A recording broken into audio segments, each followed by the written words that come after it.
देखिए, मुझे ये लगता है कि रेबीज की डेथ को लेकर के अब जैसे हमें चोट लगती है तो हमें उस पर दवाई लगाना है। हमसे आकर के कोई बोलता नहीं है, इतना तो कॉमन सेंस हम में है ही। सुप्रीम कोर्ट का कि डॉग्स को शेल्टर में रखना चाहिए, आप लोग इसके सपोर्ट्स में हैं या फिर अगेंस्ट में हैं? अगेंस्ट। Support against. अगेंस्ट।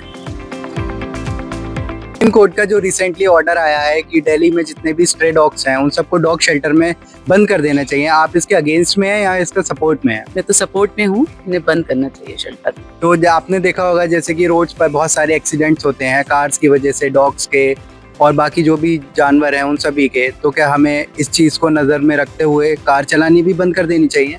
नहीं, व्हीकल कैसे बंद हो सकते हैं? ये कि पब्लिक को अवेयर होना पड़ेगा, पब्लिक को ही थोड़ा ध्यान रखना चाहिए। रिसेंटली सुप्रीम कोर्ट का ऑर्डर आया है कि जो भी स्ट्रे डॉग्स हैं दिल्ली में उन लोगों को सबको डॉग शेल्टर में डाल देना चाहिए, आप लोग इसके समर्थन में हैं या फिर इसके विरोध में हैं?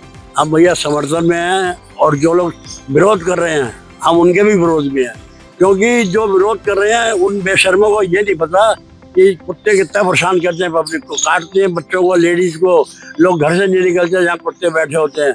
और अगर जो उनका समर्थन कर रहे हैं कुत्तों का कि इनको मदिया करो ना करो या इनको मतलब शेल्टर होम में ना भेजो, उनके घर में 10-10 कुत्ते बांध देने चाहिए। ठीक है, आप इसके समर्थन में हैं, तो जो ये डॉग शेल्टर बना रहे हैं इसका जो भी पैसा है ये आज तक रोड तो बन नहीं पाई है, तो ये कैसे बनेगी? आप करेगी भैया, वो तो गवर्नमेंट का फंडा है, उसके ऊपर हम नहीं जा सकते। पर जो इसका विरोध कर रहे हैं उनके घर में, सबके घर में 10-10 कुत्ते जबरदस्ती बांध देने चाहिए। तो लोग तो कुत्तों की सेवा रोडों पर भी करते हैं, रोड कौन सा उन लोगों की है? रोड पे तो मजबूरी में आदमी करता है, रोड पे तो कभी किसी ने बिस्कुट खिला दिया, किसी ने घर का बच्चों को खाना दे दिया, वो सेवा नहीं कहलाएगी। अगर शेल्टर में रखोगे मतलब जो रोड से अलग, अगर कोई अलग जगह शेल्टर में रखोगे तो ऐसी कोई दिक्कत आएगी। अगर किसी की रेबीज की डेथ हो रही है और आपने जैसे शेल्टर की बात की, तो कुछ एक्सेप्शनल केसेस जैसे रेबीज हो गए तो उसमें हम शेल्टर में रख सकते हैं, लेकिन जैसे हमारे जो इंडियन स्ट्रे डॉग्स हैं वो काफी अडेप्टेबल हैं सिचुएशंस के, तो आई डोंट थिंक कि अगर हम उन्हें शेल्टर में रखेंगे तो उनके साथ आई थिंक थोड़ा इनजस्टिस होगा फिर तो, क्योंकि उन्हें फ्रीडम चाहिए होता है ना, बहुत ज्यादातर उन्हें फ्रीडम में ज्यादा अच्छा लगता है घूमने में। और जैसे कि हम लोग फिर उन्हें बाउंड करने की कोशिश करें तो ऑफ कोर्स ही बात है वो अटैक करेंगे, है ना, ये हम देखते हैं अपने रोज की जिंदगी। उनका अगर रेबीज बढ़ रहा है तो फिर आप उनको डायरेक्टली वैक्सीनेशन कर दीजिए, उनको शेल्टर में जाने की क्या जरूरत है।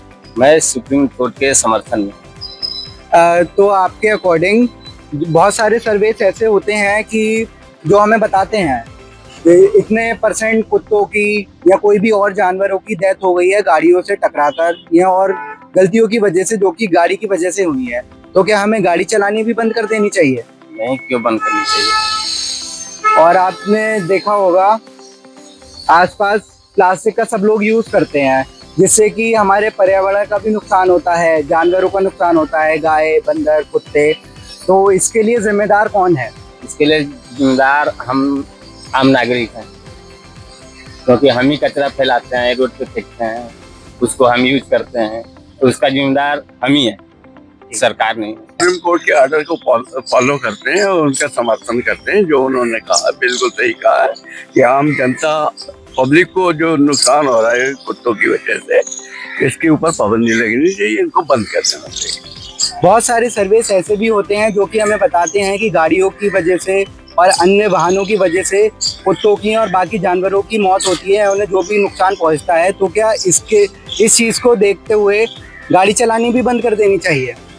गाड़ी चलाना बंद नहीं करना चाहिए, क्योंकि कुत्तों की जो हैबिट है कि अगर एक कुत्ता भौंक रहा है तो उसके पीछे पीछे 10 और भौंकना शुरू करते हैं और गाड़ी के पीछे भागना शुरू होते हैं, due to reason of accident. क्योंकि हम धरती पर पाए जाने वाले शायद सबसे विकसित और अक्लमंद जानवर है, हमारा अपना बुद्धि विवेक है, और तो इस तरह की चीजें, अगर आपको रेबीज बाई चांस कोई स्ट्रे डॉग या कोई ऐसा डॉग अगर काट लेता है तो मुझे लगता है कि आपको इंजेक्शन तो लगाना ही चाहिए। और तो इसमें जिम्मेदारी वाली बात है, तो घूम फिर के मुझे जो लगता है, मेरा ओपिनियन ये है कि इंसान की ही जिम्मेदारी है, जिससे हम हमेशा अपनी कई, सिर्फ इसी जिम्मेदारी से नहीं, हम अपनी और भी बहुत सी जिम्मेदारियों से हमेशा भागते आए ज्यादातर लोग। तो गौ सड़क में ना छोड़ें, उसको रखें डॉग शेल्टर में, जो खर्चा सरकार दे या डॉग लवर्स दे। इंडिया में डॉग्स की पॉपुलेशन बढ़ रही है, इसके लिए हम क्या कर सकते हैं? इंडिया में जो रेबीज की जो पॉपुलेशन बढ़ रही है, जैसे क्या कैनेन डॉग्स की पॉपुलेशन बढ़ रही है, तो हम उसमें ऐसा कर सकते हैं कि अराउंड 30 to 40% जो न्यू डॉग्स की जगह जो ओल्ड डॉग्स हो चुके हैं, जिनकी बहुत ज्यादा एज हो चुकी है, उनको ले सकते हैं। न्यू डॉग्स को हम सर्वाइव करने, क्योंकि कई हद तक एक सिक्योरिटी मैकेनिज्म भी परफॉर्म करते हैं हमारे डॉग्स। चीज़ के लिए इंसान ही रिस्पॉन्सिबल है, क्योंकि वो अगर किसी जानवर को छेड़ते हैं तो इससे वो नुकसान ही पहुंचाएंगे। आप उनको ना छेड़ेंगे ना मतलब वो कुछ नुकसान पहुंचाएंगे। लोग क्यों मारेंगे? मेरे साथ भी इंसिडेंट हो चुका है, डॉग बाइट मुझे काट चुका है। नहीं, मैंने- काफी लोग केसेस आते हैं उसमें लोग जानवरों को मारते हैं, कुछ जानवर होंगे जो मारते होंगे जानवर। तो हमें उनके जानवर तो खिलाफ प्यार करने के लिए होते हैं। तो हमें उनके खिलाफ भी एक्शन लेने चाहिए। बिल्कुल लेना चाहिए।